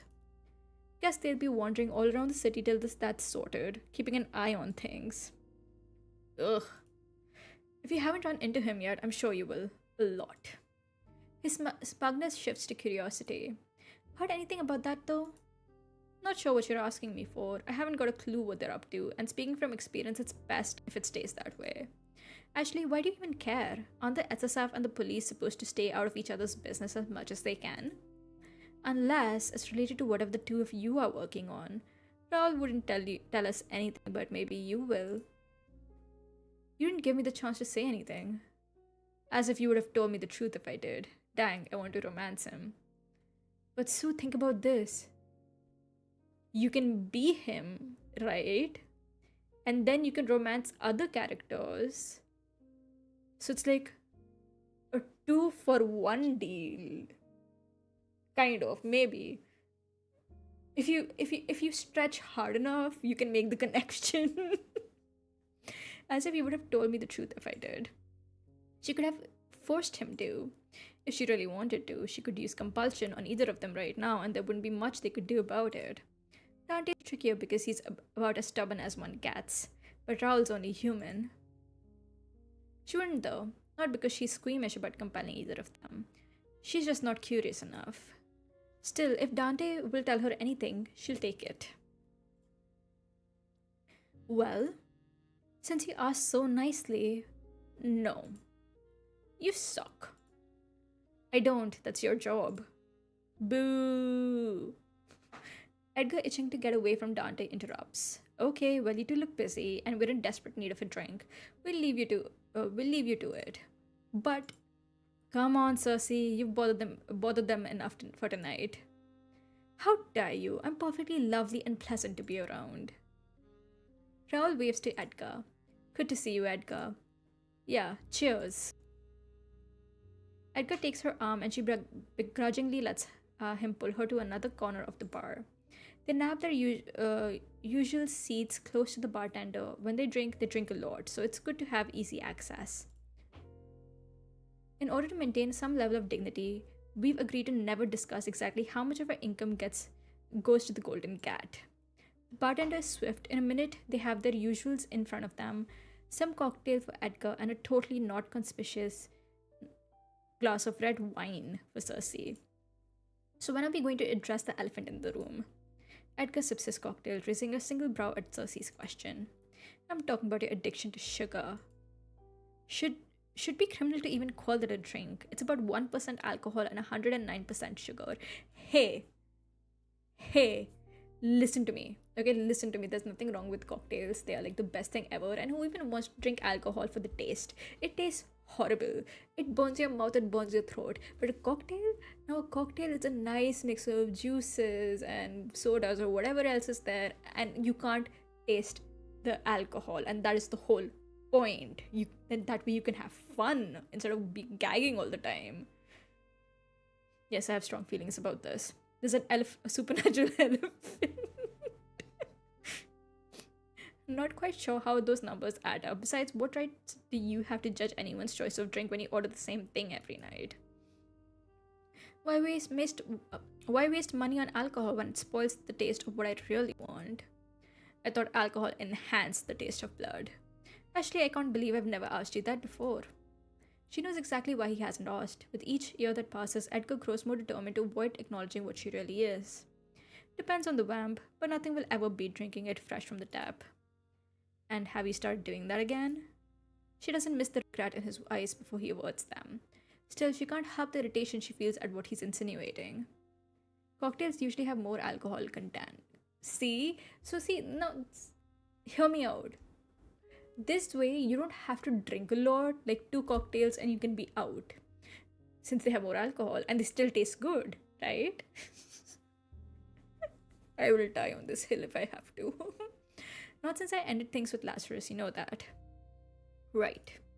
But you think that's a lie? I didn't say that. Even if I were doing it, I'm not like that fangling I met tonight. I have self-control. I'm fully capable of making my own decisions. I don't drink from people who don't want me to. And I certainly don't drain people. So you can stop looking at me like like I bit your pasty ass. Edgar's face falls in his hands, but his trembling shoulders do little to conceal his laughter. It's not funny. I'm annoyed with you. I know. I'm sorry. Sorry, I'm annoyed. Sorry, you said said it in the first place. Both. She's grinning now too. Then why the laughter? He needs all the blood he can get. He's pale as fuck. Why'd you have to call me pasty? You know, I've been trying really hard to build a tan. This is a tan? Oh, child. Oh no. You should give up on that. You're only adding to that constellation of freckles on your face. Thought you liked my freckles. I said that? He's white, he can't help it. Well, I must have been lying, since I'm apparently lying about everything these days. He grimaces. Seems he thought she was going to let that one get swept under the rug. I'm sorry, Cersei. I didn't mean to accuse you. I know you're not like that. I know you wouldn't. It's just hard to forget that the shit I've seen, the things I know you're capable of if you weren't held back by your own morals. It always comes back to this, huh? Edgar only likes the Cersei who stands up against her own kind and looks out for the weak. Not the Cersei who lures strangers into her bed and sucks their blood. I don't know how to tell him that I'm both, so I don't. Nothing's holding me back. You make it sound like I'm forced to do this, but I choose to. It's not an easy choice. She's been like that fangling. She's been worse, and it was fun. But she doesn't want to know how Edgar will look at her if she confesses that to him. You know what you guys need, the two of you? You need couples therapy, and I'm happy to provide my services, even though I'm not a licensed therapist, but I think I could get you all sorted. For the low, actually, you know what? Why am I even, like, selling my services to them? These two are broke. I understand. Except he doesn't. Therein lies the problem. Edgar clears his throat and puts on a smile that trembles at the corners. We're here to celebrate. We should talk about happier things, shouldn't we? Courtesy of decades of practice, the smile she puts on herself is a lot more convincing. Right. Like your girly choice of drink. We're still on that. Hey, aside from the increased risk of diabetes, I find it cute that you have a sweet tooth. At 44 years old, being described as cute is no longer very flattering, but... Shh, wait a second. He presses a finger to his lips and then motions to the radio playing on the counter. The news is on. Local authorities have stated a gas leak caused the explosion at Beaumont Museum last night. Beaumont Museum, that's where Dante said the SSF were digging around, right? The museum's door will remain closed to the public till repairs on the private wing are complete. Blah blah blah. Among other news, the body of 23-year-old Jane Stewart was found last night. Earlier this month, Miss Stewart was reported missing. My god, has human news always been this boring? It's always the same thing. Someone was robbed, someone was murdered, someone was kidnapped. At least there's an explosion involved this time. But what's the aftermath? The next day, there's something else. Not anything worse, but nothing better either. You don't have to listen to the news to know how terrible the world can be just step outside.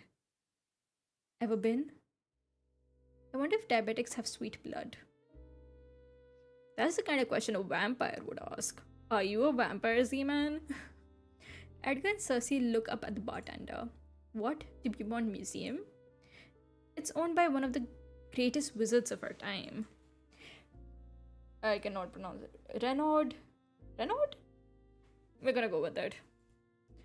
Never heard of it. Heard of him. What makes him so great? Many things. For starters, Cersei doesn't bother to listen, focused on twirling her drink around in her glass. But Edgar nods along, genuinely interested for whatever reason. Whoa, this looks cool. I agree, Steve Elements. Oh god. Leave Stream Elements alone. They're doing their best. Anyway, he has to be ancient now. He retired from the public eye decades ago. If he's even still alive, it wouldn't surprise me if he didn't know what's happened to his family's museum. Maybe we should set it on fire again and make sure he gets the memo this time. You wouldn't actually do that, would you? Dear God. What's wrong with the girl wanting to set things on fire once in a while? God damn it, Edgar. If this story doesn't end with somebody taunting him, I'm going to be disappointed. I need the goody two shoes to not be so goody two shoes. Even Stream Elements can see this forbidden love. You have an annoying habit of doing the opposite of what I ask of you, so no comment. The bartender leaves to serve another customer. Edgar starts patting his pockets. Bollocks, I'm all out. Bollocks. Bollocks. Don't hold yourself back on my account. The corner shop would still be open. Sure you don't mind me leaving you alone? He's already climbed to his feet. I think I'll live, or at least not die. Again. I'll be back in no time.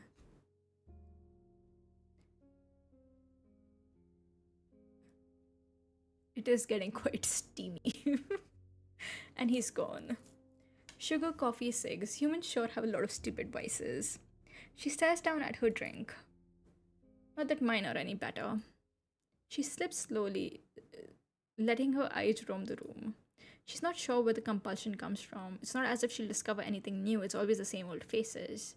No, wait. She is definitely new. Oh, hi. You're kind of cute. Cersei meets eyes with the woman at the far end of the pub. Beauty is no stranger to Cersei. She's seen it in many faces, many bodies, even a few hearts. Are we playing as Cersei? Yes. But this woman isn't just beautiful. She's... The woman smiles. Cersei feels compelled to return this... Why do you feel compelled to return the smile?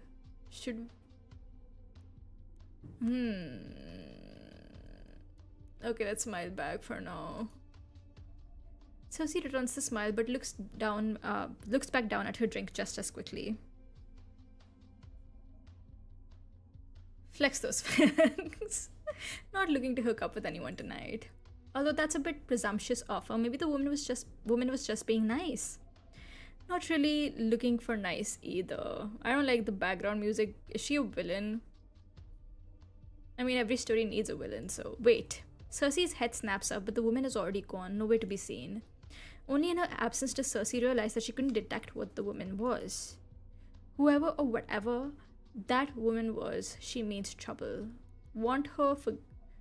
The fuck you mean by want her?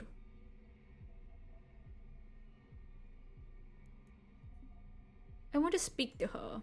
It makes no sense, but I want to see her again. I want to know her. I want her. Not her blood, not her body, not her heart. Cersei wants the mystery she offers. It's exactly what she's been looking for. A mystery time consuming enough to end the perpetual boredom eating away at her. What? Preoccupied by her thoughts, surprised she's a vampire hunter who has fallen in love with a sad detective. But that's what Cersei is supposed to be. She's a vampire who hunts other vampires, like Blade. Preoccupied by her thoughts, Cersei barely notices Edgar's return. He slips off his jacket, slides back into his seat, and gestures for another round of drinks from the bartender. What took you so long? Ran into some trouble. Don't be stingy with the details. What kind of trouble? He lights a cig, angling his body towards her. The knees brush but neither move away, used to the lack of personal space. Well... So you see... No, never mind. Why is he blushing? Are you blushing? My god, you are! Not on purpose. Unfortunately, I don't think it's me having this effect on you, so it must be something else. Edgar twists and squirms in his seat. Bro, you have Cersei right here and you're hitting on other people? For shame, Edgar. Or someone else. Was asked out on a date. He spits the words out so fast Cersei could have missed them if not for her supernatural hearing.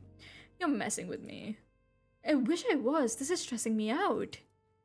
Wait, you said yes? What? Obviously I said no. Why would it be obvious? Was something wrong with her? No, she was pretty and nice and smelled good. Oh, you were close enough to smell her? Edgar, for shame. Too many details now. Sorry, I just thought she had a nice perfume. No, they aren't a thing. They're just partners who work together. You'd like it, actually. You're only making it weirder. I said no because it would have never worked. She's human. It's very obvious they should be, but they aren't. As are you. But I don't live like one. Excuses, excuses. Think about it for a second. I run a supernatural detective agency. How do I explain that to someone outside the business? Even Stream Element knows. Edgar's a human. Not to mention how I'm up all night, asleep most of the day.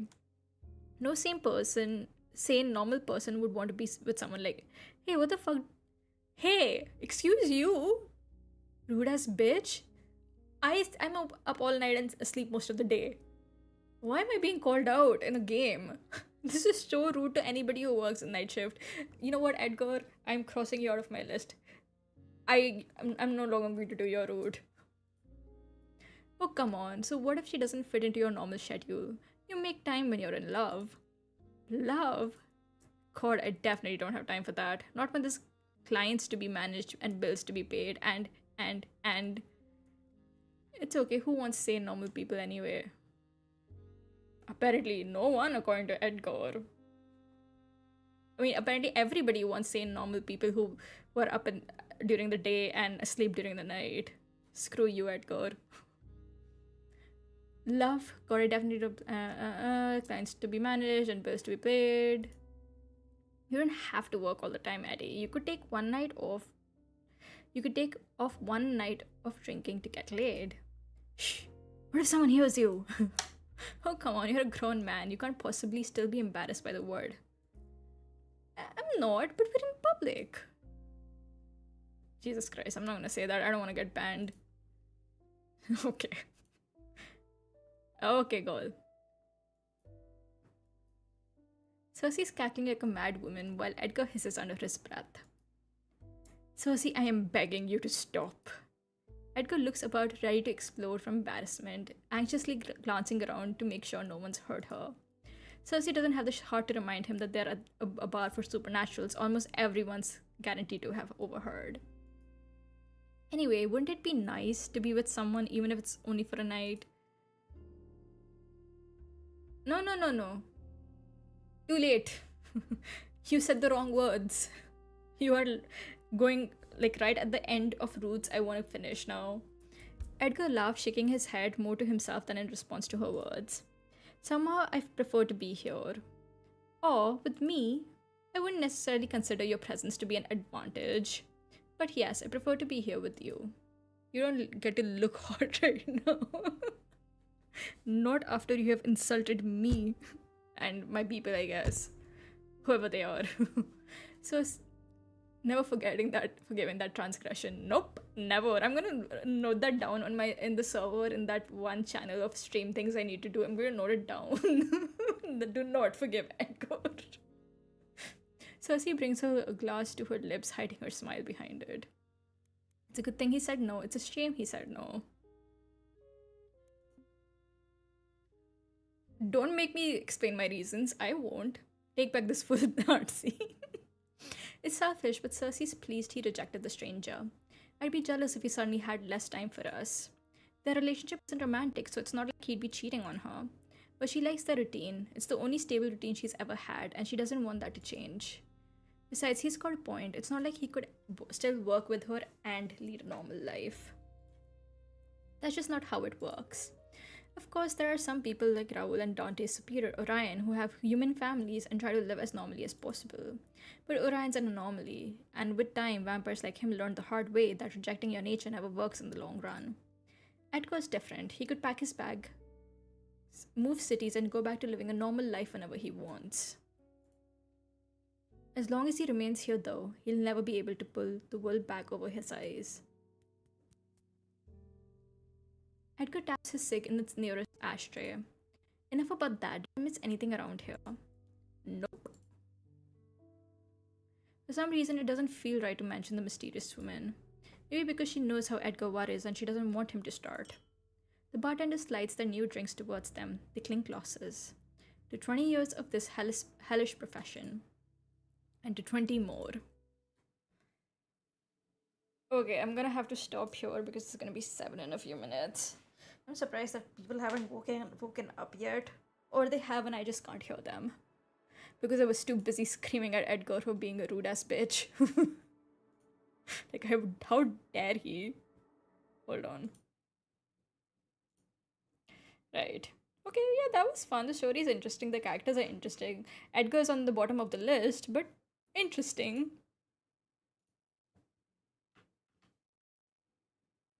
Let me just save here. Okay.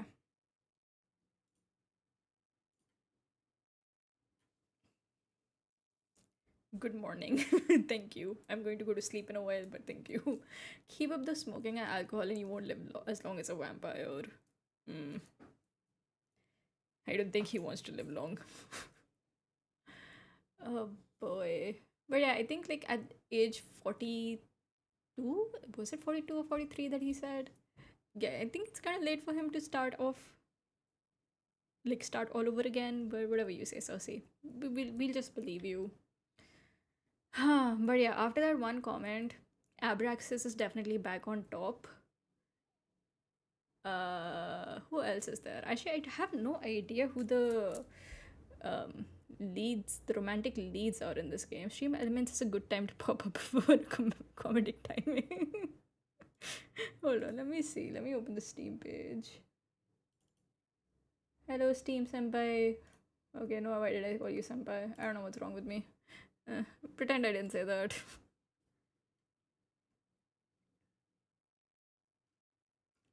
Okay, let's see. Cersei, okay, there's Abraxas, Edgar, obviously. Nocturne. Oh, so the woman we saw is not an enemy, she is also one of the love interests. Iridis. Oh. Despite having a full length, like full art and everything, Lazarus isn't a love interest. Interesting. I don't know how I feel. Actually, you know what? It's better that way. He freaks me out. He's weird. He went from emo gothic guy to vampire weirdo. That's all I can say. But we still have 1 and 2 more love interests to meet. So I think the demo will have all of them in them. Like you can meet all of them, and that should be like the end of the demo. So I think we can do one more round of this. And there's also then the story from Dante's point of view, which would be different. So she's so pretty though. She is. I like the character designs in this. They're really interesting. Though For Cersei, you get to see her from the front, right? Like she's facing you. Dante, all of his art is him facing sideways. Like he's like that one person who you always make sure that you get to see their good side. Oh god, that's an interesting choice. Okay, anyways, not dad bod. Sad. Edgar needs more sad bod, not dad sad bod. But he's not a sad boy, is he? He's just a middle aged, actually, not even middle aged at this point. He's just an old man. An old man with very bad opinions. Not going to let this go. I refuse. I will take this grudge to my grave if I have to. Anyways, guys, I'm gonna wrap things up here and I will see you next time. I'll let you know on the server when the next stream is gonna be. I'm not feeling that well, and if it doesn't get better by tomorrow, I might not stream tomorrow and just rest instead. So yeah, I will see you guys next time. Thank you, stream elements. Appreciate you, dude. Blushing at the most. Stream elements.